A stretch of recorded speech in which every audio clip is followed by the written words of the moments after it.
Zainab Ahmed assumes duty as Supervising Minister of Finance to focus on economic stability and increased revenue generation. Central Bank of Nigeria to sanction banks for delay in addressing instant transfers failure. NICOM releases business conduct and sanctions in new tire-based regime.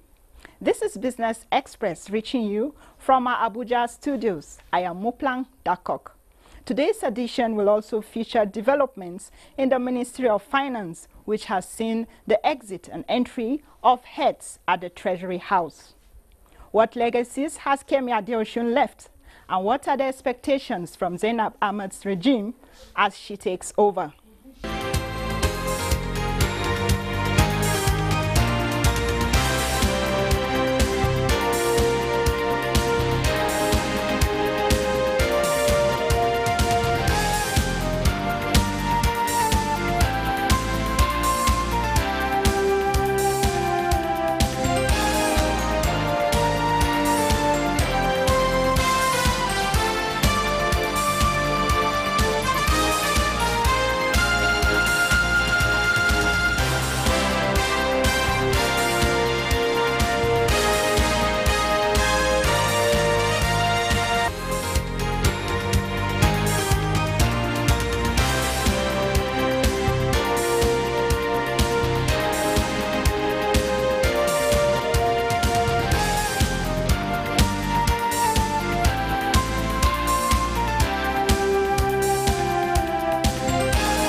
Good to know you're still there.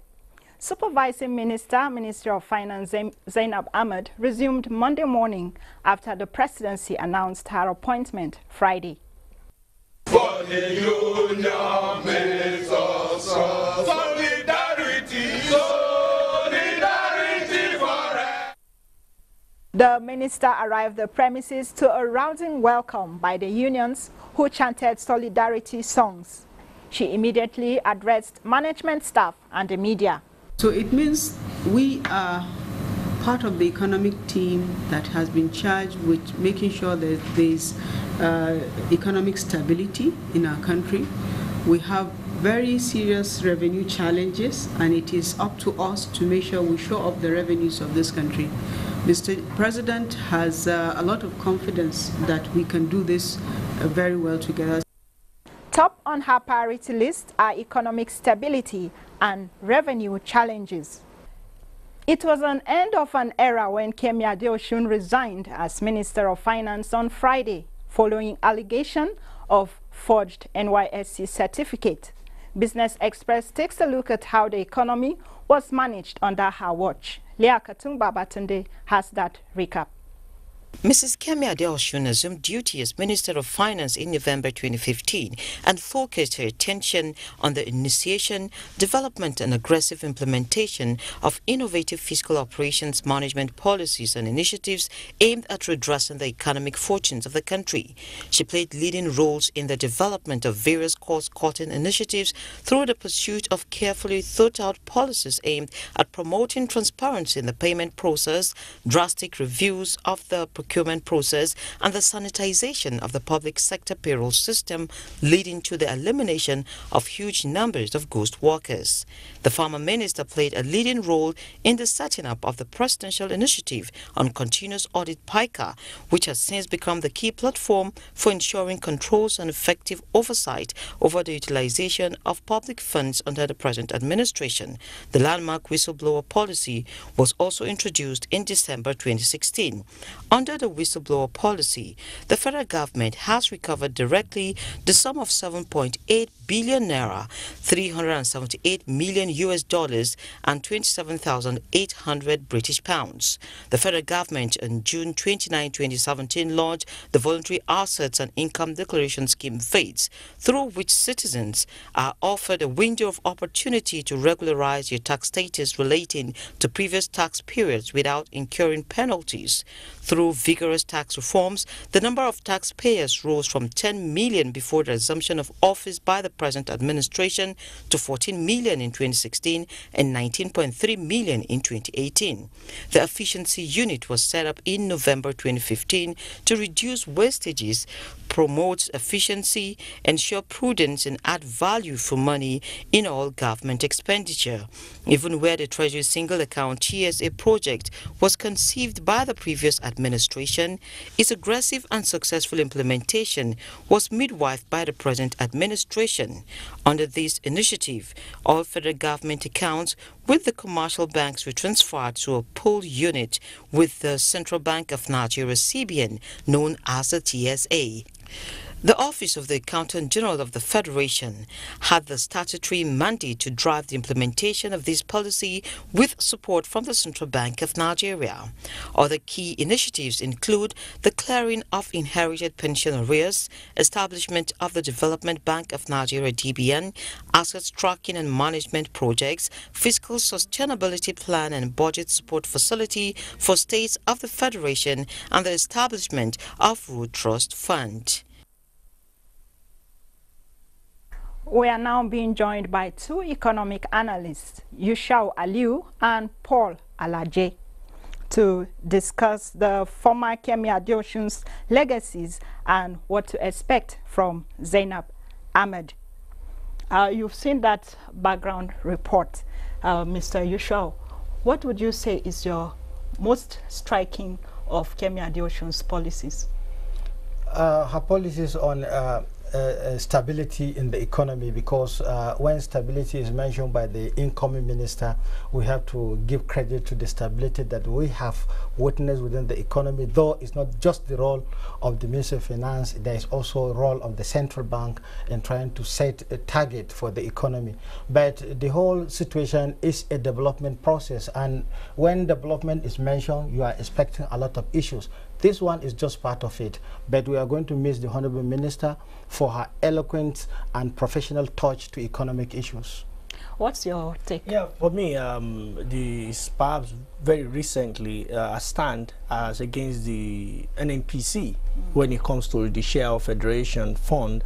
Well, NNPC had said that, well, we had earlier promised you what to pay during the recession. But the question is, this is post-recession. We know how much oil has been lifted from the wells, and we know how much in revenue Nigeria have made. So you are our employees. You are not to tell us what to share, unlike what has happened in the previous times where the former CBN governor said, oh, some money is missing in NNPC. She stood her ground that FEC will not share any fund until complete remittance of what is expected from into the Federation account. These are some other things that she did, but the thing that particularly interests me in her personality. Okay.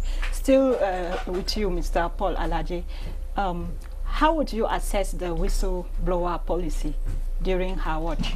Yeah, the whistleblower policy was quite interesting. A number of persons took advantage of it and also put fear on the mind of some persons. You realize that some funds were discovered, I think, in Kaduna State, belonging to one of the former bosses or one of the chiefs, NNPC chief, at some point during that period, hoping that the fund will be shared to people. So I think she has used that to also play relate to human beings' natural greed, wanting to gain something from from divulging information to government. Of course, though VAT policies, there was a lot of incitement when it was starting, but it actually achieved, from your report, there were a number of funds that were recovered to the federal covers when that policy was formulated and when the implementation started. So these and some other things were the things she did. For me, the whistleblowers policy was a good one, and it was really welcome, and I'm happy that some funds were recovered at the end of the day. All right, thank you. Mr. Yushao, let's talk about the VAT policy. Could you give us your assessment of the voluntary access and income declaration policy? You see, on that regard, there is much to be done, because looking at the key players in the economy, and also what we are expecting to hear from the key players is not forthcoming, but little information is now advanced. But we are hoping that, in my own opinion, there is much to be done as far as that issue is concerned. That is one, to make sure that there is enough information and there is also enough protection that will warrant situation to begin to make a presentation to the public in what is affecting the economy from different angles. Okay.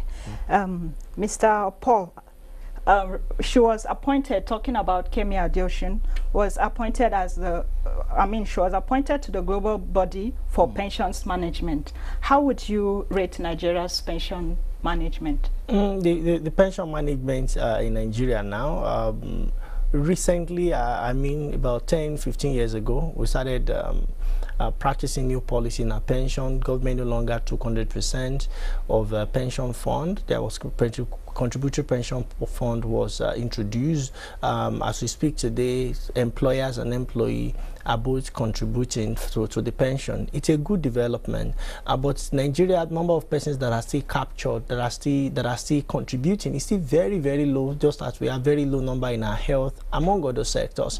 So it is also believed that Nigeria has had a number of improvements compared to what used to be 30 years ago. And this even precedes emergence as a Minister of Finance. But you see, beyond all of this, when you compare Nigeria with top countries in the world, Nigeria perhaps we say is still playing a little below average. And it was expected that with the emergence, maybe Nigeria is now going to improve. And you could see that that's also being brought down to, if you want to get contract from government, you must start with having pension contributory pension certificate from such company, no matter the size, even if it's 3 employees or 5 employees or 100 or 2 million employees. It became a requirement before a company, an organization could have access to that. It could be private, it could be public. So I believe that those were the things that the world was looking at, to also see Nigeria being the giant of Africa, or the largest population in Africa, and you have labor force going to about 80 million people, but very little number of persons are covered under pension as we speak today. Okay. Can you tell us what you make of the Presidential Initiative Act? That's PICA. For me, it's one of the initiatives government have introduced in recent time to see how we could use that to improve, one, what is happening in the economy, and also to support people that are in business. It's policy framework to support all of that. It's a good policy. It's a welcome development. Okay. So, Mr. Yushao, do you see the supervising minister, talking about Zainab Ahmed, do you see her picking up the baton from where McCamey Adeosun stopped? Or you think she's going to do a new thing altogether? Well, she has already mentioned her target point, that is to maintain economic stability. And when economic stability is mentioned, all this presidential act, including presidential initiative for continuous audit and other initiative that is coming from the government, we're expecting her to play a role, particularly that in the initiative, for instance, presidential initiative for continuous auditing, there is need to update probably the National Assembly on matters arising from all ministries and agencies of government, so as to continue to weight our budget performance. That is one area I want her to look into it. Second, it's a situation now that the pension reform, as rightly pointed out, there is outstanding arrears which is to be paid to the pensioners, and the economy is also looking for those funds in order to push it into the economy as an injection. By the time that arrears is paid to pensioners, we are expecting the performance of the economy to begin to change, and also the same thing applies to the minimum wage, because now is an era, you can remember vividly, maybe the labor unions are giving an ultimatum. So it is right time for the minister to look carefully and advise government carefully on the right thing to be done to manage the situation. One other issue that is also significant is the pension fund administrators. The funds that follow with this, there is need to check those funds and then try to bring them into the economy, especially into the agriculture, because if our diversification effort is to sustain, we need a lot of contribution from different sectors of the economy. Okay. Mr. Paul, if you were to suggest steps for the supervising minister, what would they be? First, I will talk about what should be our core responsibility, which is budgeting. That's the second most important document in any economy after the Constitution. I'm also happy with that she's coming from Ministry of Budget and Planning, so such document must have gone through maybe part of a table, part of a responsibility. Why have I mentioned this? It takes Nigeria perhaps forever before we complete procurement process of about 3 months, 4 months, 5 months, 6 months. Now that somebody from Budget and Planning is coming to Ministry of Finance, it might be it is expected that it will be a bit more faster in this period. So one, also, how do we look into expenditure? We say that we are having 70-30 in favor of, say, recurrent expenditure to capital expenditure, but most of the time we seem to finish spending that of recurrent expenditure, and that of capital expenditure, most of the time we are not able to do that. I hope that this new supervising minister will be able to do something differently. Again, when it comes to contractor getting their funds, she might need to speak with, it might be required for her to talk to agencies of government to ensure that funds that has been approved are released to contractors on time. I also noticed disparity in how Nigerian contractor gets their funds compared to how non-Nigerian contractor get their funds compared with how Nigerian contractor get theirs. At the end of the day, which will stay with us? How do we create sustained jobs? Is it by paying people that are not Nigerians first, or by paying contractors that are Nigerian first? We still have quite a number of contractors that have backlog, which I believe that with this involvement, she should be able to ensure that their payment comes as at when due. Among other things, which I think because of time, I don't know how much time we have, you know, that should be considered by her so that we can have smooth administration. Also, she may need to note that inflation has risen slightly, you know, by few points. It has risen slightly with also high unemployment. Perhaps this is the time we need to, why CBN is responsible for what happened in inflation. Primarily, that does not mean the ministry is not, but primarily the CBN. But job creation, how do we encourage private sector, you know, looking at tax policies? Because when we say tax regime is increasing, you know, with high revenue drive, it might actually be slowing down the private sector. But when we look at policies that, as we are looking at for revenue, as we are improving revenue generation, at the same time we are looking at job creation, which is very key, because at the end of the day, the more the people you have that are capturing the tax net, the more revenue you have at the end of the day, the more expanded your economy is, reduced unemployment you have, and so on and so forth. Those are the things, among other things, I think she should consider while coming to office. Thank you very much, Mr. Paul Alaje and Mr. Yushau Aliu, for being our guest on Business Express. Thank you. That's the much we can take. Thank you so very much. Moving on.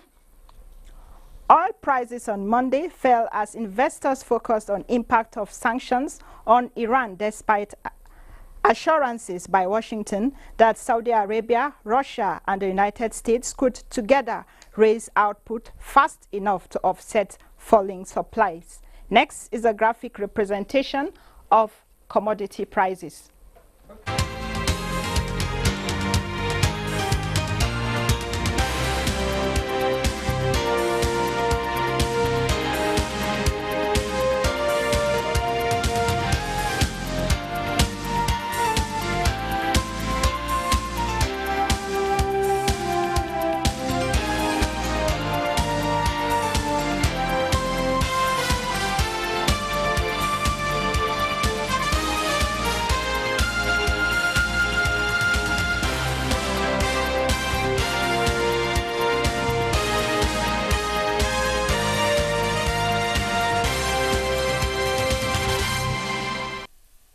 The all-share index of the Nigerian Stock Exchange in the week ended Friday, 15th September 2018, declined by 15.5% year-on-year as sell-off persists. Musa Abubakar has details.